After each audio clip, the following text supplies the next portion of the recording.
The recreation hall of the Apex Protectorate training facility echoed with frustrated chirps and growls. Lieutenant Mara Keelan stood at the entrance, observing the chaos with the practiced patience of someone who had seen far worse. 17 Catharian cubs, each no taller than her waist, sat huddled in the corner, their azure fur bristled in defiance. Their pristine cadet uniforms lay scattered across the polished floor like abandoned artifacts. The smallest among them, a cub named Vrix, clutched his uniform jacket to his chest as if it were a shield rather than clothing. "They refuse." "Lieutenant," said Instructor Vormak, the facility's Catharian drill master, his forearms crossed in a gesture of exhausted defeat. "For 3 solar cycles, they refuse. The uniforms are regulation. The ceremony is tomorrow. The High Command will witness their shame." Mara stepped forward, her boots clicking softly against the metal floor. She'd been assigned to the Protectorate's training program 6 months ago, the first human to serve in an advisory capacity among the galaxy's premier defense coalition. Most species saw humans as curiosities, resilient, stubborn, and peculiarly emotional for a sapient race. "May I try?" she asked. Vormak's secondary eyes blinked in what she'd learned was skepticism. "The human way is unconventional, but I see no alternative. Proceed."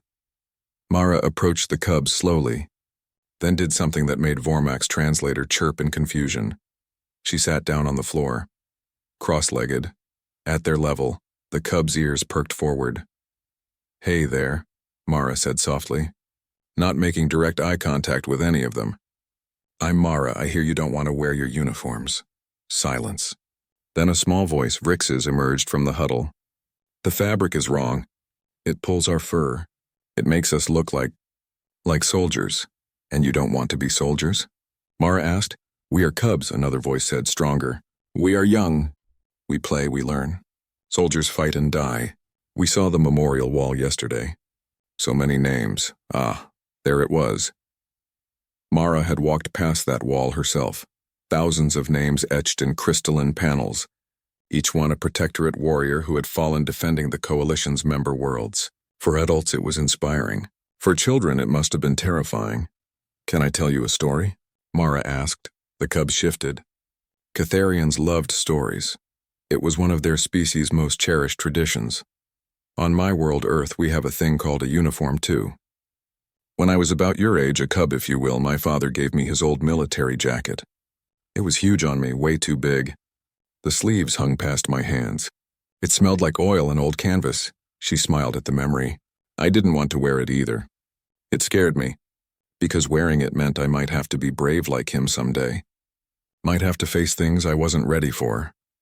Vrix's grip on his jacket loosened slightly. But my father told me something important. He said, "Mara, the uniform doesn't make you a soldier.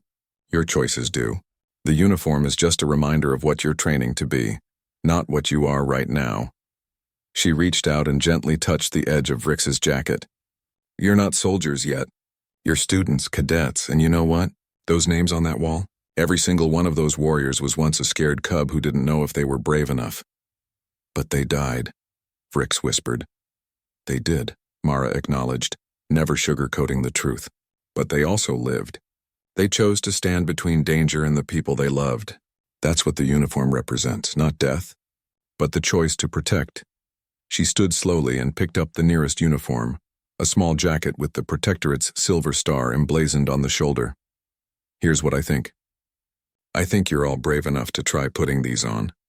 Not because you have to, not because Instructor Vormak says so, but because somewhere inside you already decided you wanted to be the kind of person who stands proud, who protects others." Mara held the jacket open. "Will you let me help you?" The cubs looked at each other. Vrix was the first to move. He shuffled forward on all fours, his large eyes locked on Mara's face. "The sleeves are confusing," he admitted quietly. "I know," Mara said with a warm smile. "Arms first, well, your front limbs. There we go. Now the fasteners, see? It's not so scary." She adjusted the collar gently, making sure his fur wasn't caught. Vrix looked down at himself, then up at Mara.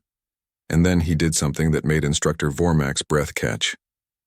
Vrix stood on his hind legs, the Catharian salute position, placed his small paw over his chest, and held his head high. The transformation was instantaneous. One by one, the other cubs crept forward. Mara helped each one dress, taking her time adjusting fasteners, smoothing down bristled fur, offering quiet words of encouragement. You wear it well. Kessa, this color makes your eyes stand out. Torvak, look how brave you look, Mina. Within an hour, all 17 cubs stood in formation, their uniforms crisp, their postures straight. They looked like miniature warriors, still young, still uncertain, but standing proud nonetheless. Vormak approached Mara, his primary eyes gleaming with something that looked remarkably like respect. The human has accomplished in 1 hour what I could not in 3 cycles. How? Mara watched Vrix adjust his collar one more time, his small chest puffed out with newfound pride. Because on Earth we understand something important, she said. Courage isn't the absence of fear. It's moving forward despite it. These cubs weren't afraid of the uniforms, they were afraid of not being worthy of them. She turned to face the instructor. All they needed was someone to show them they already were. The next day at the Protectorate's graduation ceremony, 17 Catharian cubs stood in perfect formation before the High Command. And when the ceremony concluded, every single one of them saluted, but their eyes found Lieutenant Mara Keelan in the crowd.